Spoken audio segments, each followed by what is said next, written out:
Hola amigos, ¿cómo están? Mucho gusto, mi nombre es Brandon López Gómez, soy profesional en Cultura Física, Deporte y Recreación Cum Laude de la Universidad Santo Tomás, analista de rendimiento de la Universidad del Futebol en Brasil y actualmente candidato a Magíster en Biocinética a la Universidad de Coimbra en Portugal. Vamos a hablar un poco sobre cómo potencializar las capacidades físicas desde la mecánica del movimiento. No vamos a hablar mucho sobre la intensidad y el volumen del entrenamiento, sino cómo desde la biomecánica podemos potencializar o podemos contribuir a la mejora de las capacidades físicas. Las lesiones crónicas más comunes que se presentan en el rugby son por movimientos repetitivos mal ejecutados en la articulación del hombro, la rodilla y el tobillo. En la columna no es tan común, pero cuando se presenta tiene un nivel de gravedad un poco mayor. Las capacidades físicas que más se usan en la competencia del rugby son la fuerza, la potencia, la resistencia, la aceleración y la estabilidad del core o la zona media del cuerpo según estudios, ¿vale? Por eso nos vamos a basar en estas capacidades físicas para abordar la charla. ¿Cómo vamos a llevar a cabo esta charla? Primero vamos a hablar un poco sobre la evaluación física funcional, luego sobre la evaluación de las capacidades físicas y por último cómo desde la biomecánica podemos mejorar la estabilidad del core, la resistencia, la aceleración y la velocidad y la fuerza y la potencia. ¿Cuál es la diferencia entre evaluación física funcional y evaluación de las capacidades físicas? La evaluación de las capacidades físicas nos van a decir qué tan fuertes somos, qué tan rápidos somos, qué tan resistentes somos. Y la evaluación física funcional nos va a decir si tenemos las bases fundamentales del movimiento para realizar ejercicios en el gimnasio o para realizar acciones de juego, en este caso en el rugby. ¿Bien? Para la evaluación física funcional recomiendo grabar los movimientos para después, con un poco más de calma, analizar el video. El primer movimiento es una sentadilla, como lo estamos viendo acá, con los brazos elevados. ¿Qué vamos a evaluar en este movimiento? Primero, aquí hay que tener en cuenta que el sujeto tiene unos zapatos especiales que le permiten una corta movilidad del tobillo y una buena ejecución del movimiento. Entonces, lo que vamos a evaluar acá es, primero, la movilidad del tobillo. Si nuestras rodillas no sobrepasan la punta de los pies, como estamos viendo acá, o sobrepasa muy poco, podemos tener una movilidad reducida del tobillo que se va a ver reflejada en la retroversión de la pelvis y en la pérdida de la neutralidad de la columna. Más adelante vamos a hablar sobre la columna para romper algunos mitos. Entonces, vamos a mirar la movilidad del tobillo y si nuestra columna mantiene su neutralidad. ¿Qué sucede si no tenemos las bases fundamentales del movimiento para este ejercicio? ¿Sí? Cuando lleguemos a trabajar la sentadilla en el gimnasio, que es uno de los ejercicios más importantes para el trabajo del tren inferior, no lo vamos a poder realizar de la mejor forma y el cuerpo va a necesitar compensar con otros movimientos o con otras acciones para realizar este movimiento y no vamos a ser efectivos a la hora de trabajar la fuerza con la sentadilla. Por eso es importante evaluar este movimiento y mejorar si tenemos alguna dificultad. El siguiente ejercicio es un ejercicio, vamos a colocar un obstáculo un poquito más abajo de la rodilla, ¿sí? de la posición de doble apoyo y con un palo en la parte de atrás de la espalda. Vamos a pasar el pie, vamos a elevar y a pasar el pie por el obstáculo y a caer al otro lado con el talón. ¿Qué vamos a evaluar en este movimiento? Y es que nuestro tronco no se vaya hacia un lado, que tengamos un buen balance, que no estemos de un lado para el otro, que estemos lo más estable posible, que cuando estemos pasando el obstáculo nuestra pierna no necesite doblarse para poder pasar el obstáculo. Esto nos quiere decir que tenemos una reducida movilidad de la cadera, ¿sí? No tenemos una buena movilidad de la cadera, que no tenemos una estabilidad en el tronco. Si nos balanceamos, que no tenemos una buena estabilidad, ¿dónde se va a ver reflejado este movimiento? En un sprint máximo. Si no somos capaces de realizar un movimiento como este, que es relativamente sencillo, cuando lleguemos a hacer un sprint máximo, nuestro cuerpo va a necesitar compensar con otros movimientos o con otras acciones para realizar este mismo movimiento y no vamos a ser efectivos a la hora de realizar el sprint. El tercer ejercicio, vamos a colocar un palo en la parte de atrás de la espalda. Vamos a tomarlo por la parte cervical y en la parte lumbar. Bien, un pie delante del otro, los dos pies alineados y vamos a descender hasta que la rodilla toque el piso y quede detrás del tobillo. Detrás del tobillo, sí. ¿Qué vamos a evaluar en este movimiento? Que nuestro tronco no se vaya hacia un lado, que podamos mantener la estabilidad, que no necesitemos compensar con otro movimiento para mantener la estabilidad, que nuestra rodilla consiga llegar hasta el piso sin ninguna dificultad, que nuestro tronco no se vaya hacia el frente. ¿Qué nos dice un movimiento como este? Que tenemos una reducida movilidad de la cadera, que no tenemos una buena movilidad en el tobillo, ¿sí? Que nos toca compensar con otro movimiento para poder llegar un poquito más abajo, ¿sí? Entonces, si no tenemos la base fundamental de este movimiento, no vamos a poder crear una buena aceleración en un movimiento de juego. Miren acá, cuando el deportista acelera, tiene que descender un poco su cadera para poder generar un poco más de aceleración. Y si no tenemos la movilidad adecuada, pues nos va a quedar un poco más difícil y no vamos a ser eficientes a la hora de realizar este tipo de acciones. El cuarto ejercicio es un ejercicio para mirar la movilidad del hombro y de la cintura escapular. Es un ejercicio bastante funcional para la acción del pase. Si nosotros tenemos una buena movilidad de la cintura escapular y del tronco, unos buenos grados de libertad, vamos a poder realizar un pase de la mejor forma. Se ha estudiado mucho en el tenis y en el golf que las personas que tienen una mejor movilidad del hombro son más precisos y pueden generar un poco más de fuerza que los que no. Bien, entonces es importante también tener ese grado de libertad en el hombro y en la cintura escapular. Para esta misma acción de juego del pase, que es una acción muy repetitiva en el rugby, se debe hacer también la evaluación de la rotación del tronco. Nos vamos a sentar y vamos a girar el tronco hacia la derecha y hacia la izquierda y mirar a ver cuánto de rotación tenemos a la hora de hacer este ejercicio. La evaluación de las capacidades físicas, primero vamos a arrancar con la estabilidad del core, muy sencillo, vamos a realizar la plancha y vamos a cronometrar cuánto tiempo podemos durar en esta posición. La plancha finaliza, el tiempo se debe parar cuando empezamos a compensar con otros movimientos. Ejemplo, elevar mucho la cadera, bajar la cadera, empezar a movernos.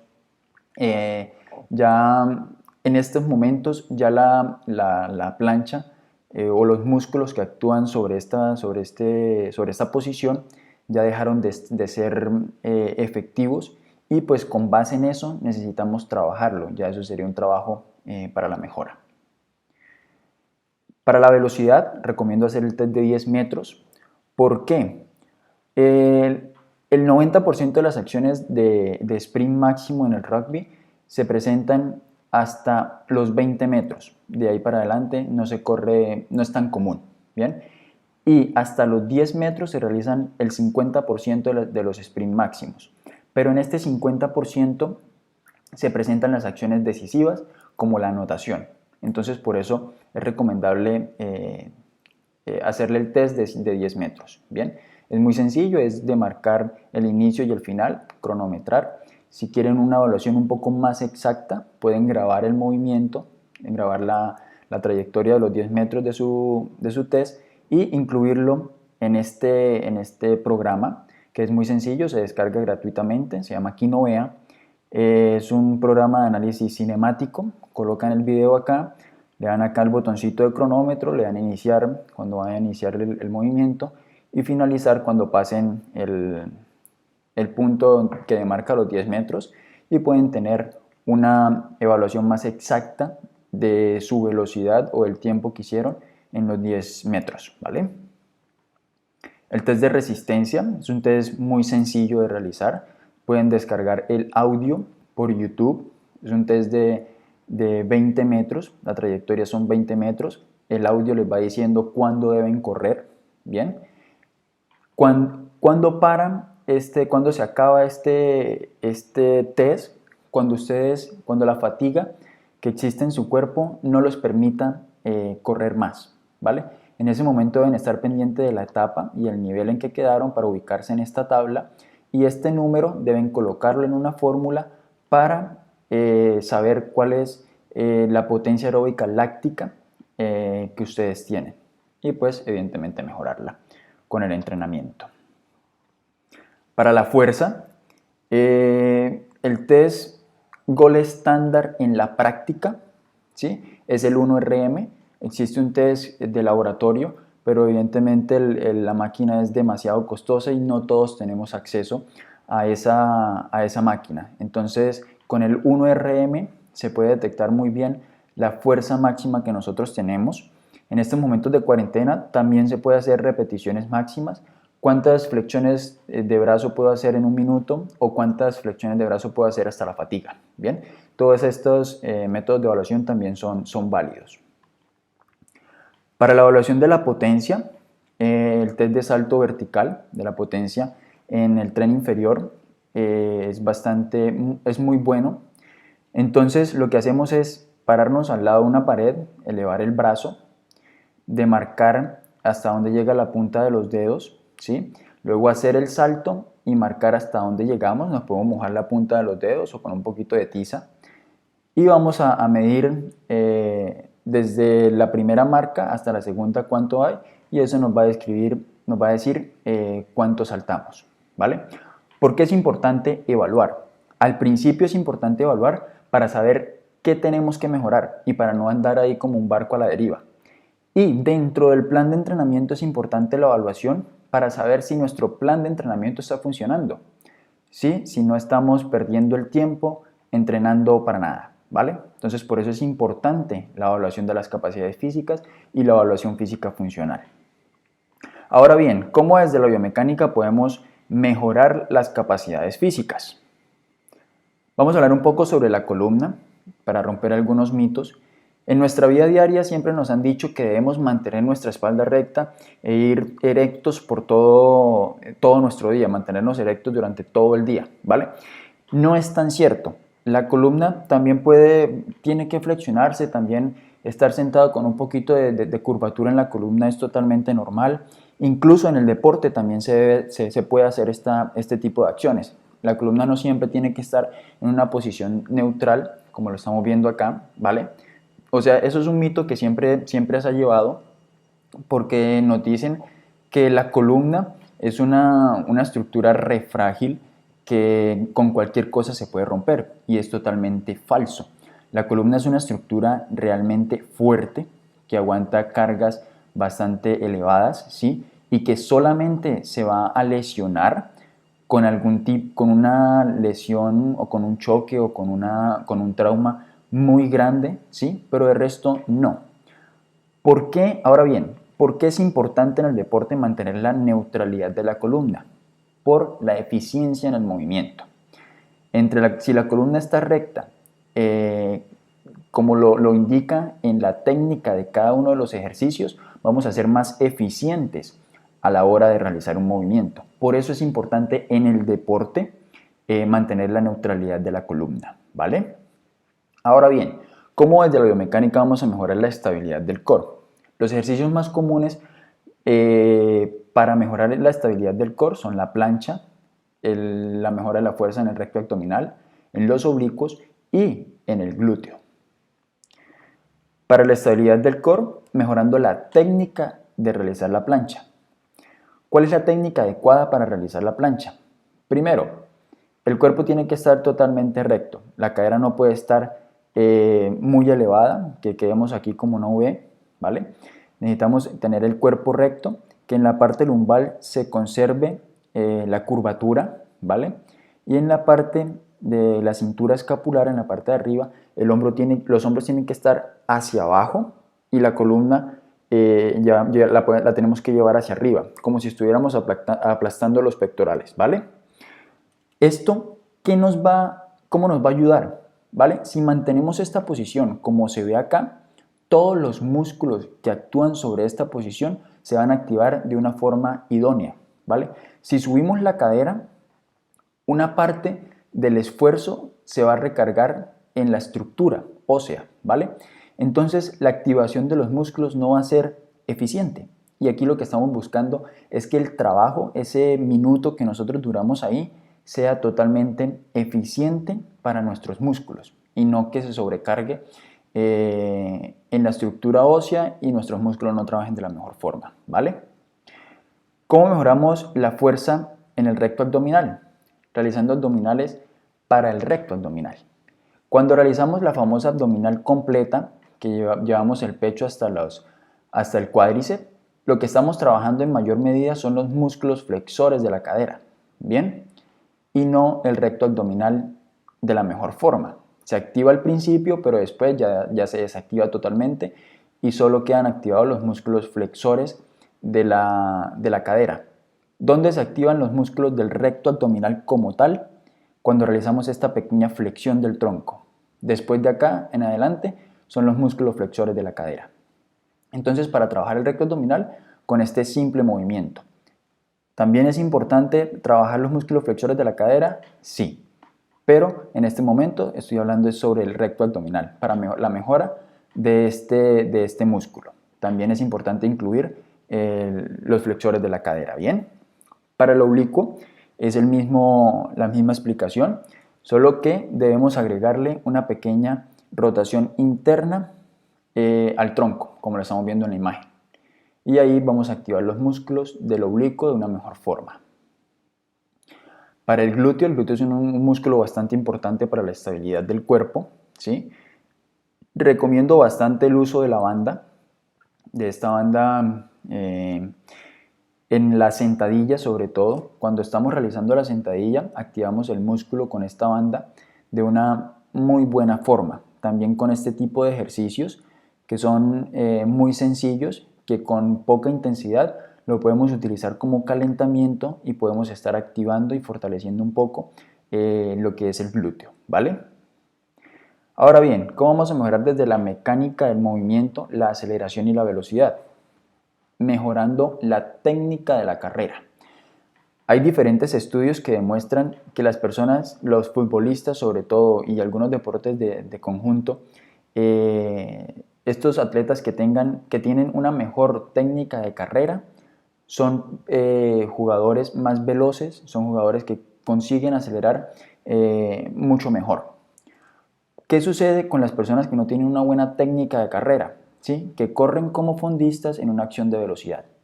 Y debemos correr como velocistas en las acciones de velocidad, que son las que más se presentan, en este caso, en el rugby. ¿Cómo corre un fondista? Con la pelvis en anteversión, o sea, como sacando la cola. En el momento en que el atleta saca la cola con respecto a la línea media del cuerpo, la pierna no puede avanzar mucho hacia el frente. ¿Bien?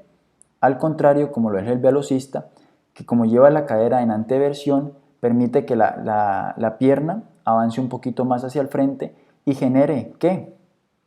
Un poco más de tracción. En el momento en que tenemos más tracción, podemos tener más velocidad y podemos generar más aceleración. Entonces es importante correr con la cadera en anteversión. Evidentemente en un partido de rugby no vamos a pensar, tengo que meter la cadera para correr. No, esto es algo que se debe entrenar mucho antes para que esté ya en el subconsciente a la hora de realizar un sprint en el juego. ¿Cómo se mejora? 1. Mejorando la movilidad en la cadera, como lo estamos viendo aquí con estos ejercicios. ¿Vale?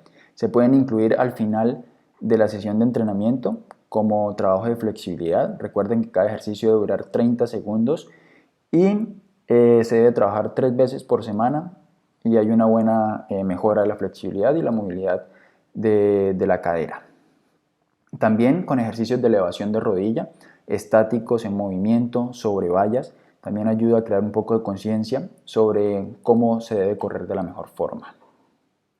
Ahora bien, la resistencia, pues la resistencia, como es un movimiento del patrón de la carrera, entonces es igual a lo que vimos en la parte de arriba, pero acá quise incluir un poco sobre el análisis de rendimiento deportivo, un estudio que se realizó sobre cómo entrenaban y cómo competían algunos clubes de rugby profesional, y me sorprendió mucho que en algunos clubes todavía entrenaban como fondistas para jugar como jugadores de rugby. Me doy a entender. Cuando iban a entrenar la resistencia, colocaban a los deportistas a hacer 5 kilómetros. Salga a trotar 5 kilómetros, ¿vale? Pero ustedes en un juego de rugby nunca van a correr 5 kilómetros como un fondista. Ustedes tienen que entrenar como compiten. Eso es una ley en el deporte. Se debe entrenar como se compite. Entonces, la forma de entrenar de un maratonista es salir y mantener una velocidad durante un tiempo prolongado. Es un ejemplo bastante general, ¿vale? ¿Y cómo debe entrenar un jugador de rugby? En este caso, un ejemplo, vamos a realizar 500 metros, pero vamos a hacer 50 corriendo a 7 km por hora y 50 corriendo a 12, poniéndolo como ejemplo, son simplemente, ¿no? 57, 50, 12, 57, 50, 12. Tienen que ser interválico para que podamos trabajar la resistencia anaeróbica, ¿bien? Que es la que se basa, que es la que basa el deporte como tal del rugby. Ahora bien, la fuerza. El primer tip. 1. Mantener la contracción muscular. Cuando puse como ejemplo la sentadilla, cuando estamos realizando una serie, realizamos una repetición, bajamos, volvemos a subir y quedamos con el cuerpo como está acá. Bien, como lo estamos viendo en esta imagen. Cuando estamos en esta posición, ¿vale? Nuestros músculos principales que se activan en la sentadilla se desactivan y se activan los que mantienen esta posición, que son los músculos como el sóleo, el tibial anterior, el gastrocnemio, ¿vale? Pero los músculos que necesitamos trabajar en este movimiento están desactivados. Entonces lo que recomiendo es, cuando estemos haciendo la serie, un ejemplo de 8 repeticiones, vamos a bajar y cuando subamos vamos a mantener una pequeña flexión para que la contracción muscular se mantenga, ¿vale? ¿Por qué es importante mantener la contracción muscular?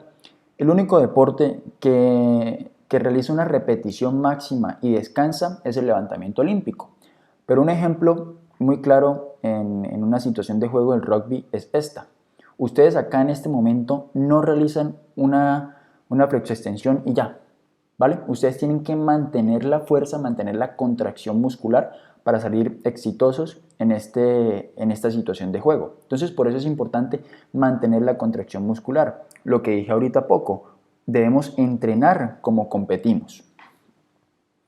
Otro ejemplo, en el press plano, no estirar completamente los brazos, sino dejarlos un poco flexionados. Ahora bien, el brazo de momento. Es bastante importante tener en cuenta este tip en este momento de cuarentena, ¿vale? Voy a poner como ejemplo el peso muerto. El peso muerto nosotros nos enseñaron que tenemos que ejecutarlo. El peso debe pasar por enfrente de nuestro cuerpo y lo más pegado posible, como lo estamos viendo aquí en la imagen, ¿vale? Pero si solo tenemos en nuestra casa 10 kilogramos y no tenemos la posibilidad de comprar un poco más de peso o de tener más peso, después de un cierto tiempo de entrenamiento nos vamos a acostumbrar, nos vamos a adaptar a esta carga y ya no va a ser tan funcional a la hora de mejorar las capacidades, ¿vale? Entonces, ¿qué podemos hacer para con el mismo peso aumentar la intensidad del ejercicio? Muy sencillo, aumentar el brazo de momento. Si llevamos el peso un poco más al frente, vamos a aumentar el brazo de momento en relación al tronco y en relación al músculo utilizado, al torque, y vamos a aumentar la intensidad por ende. Estos 10 kilogramos que están acá pesan más en esta posición en relación a donde estamos realizando el torque. Entonces, por eso en estos momentos de cuarentena es bastante importante tener en cuenta este tip. Bien, el brazo de momento. Otro ejemplo es este ejercicio de elevación frontal de brazos.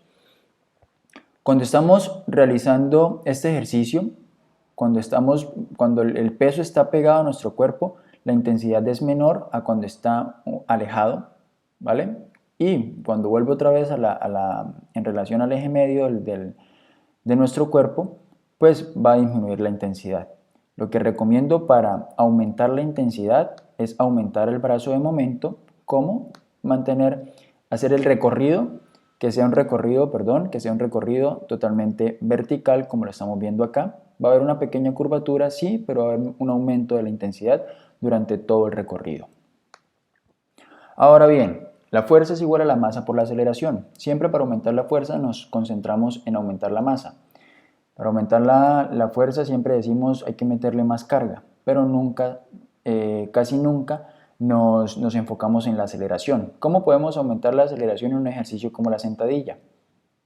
Agregando un salto, ejecutando el movimiento un poco más rápido, ¿vale? Con eso aumentamos la aceleración y por ende aumentamos la fuerza. También hay que tener en cuenta la posición de juego en la que estamos jugando. Hay posiciones que necesitan un poco más de fuerza y otras que necesitan un poco más de aceleración o de velocidad. Entonces debemos trabajar de acuerdo a eso también. Pero si como en los momentos de cuarentena no tenemos la capacidad de aumentar nuestra masa, podemos aumentar la aceleración, que también estamos aumentando la fuerza. También es importante aclarar que ambas se deben entrenar. Una mayor que otra, pero ambas se deben entrenar. Y bueno, muchas gracias por su atención, por estos minutos de tiempo que se tomaron para escucharme. Espero haberles contribuido un poco desde la biomecánica, cómo mejorar las capacidades físicas. Recuerden que el deporte es algo que se debe llevar en conjunto. Todo es importante, tanto la intensidad como el volumen, como la biomecánica o la mecánica del movimiento, la nutrición, la psicología. Todo es un conjunto y si todo funciona bien, créanme que van a poder evolucionar muy bien con respecto a sus capacidades físicas y a su rendimiento físico. Bien, dejo mis contactos por si alguien desea hacerme alguna pregunta.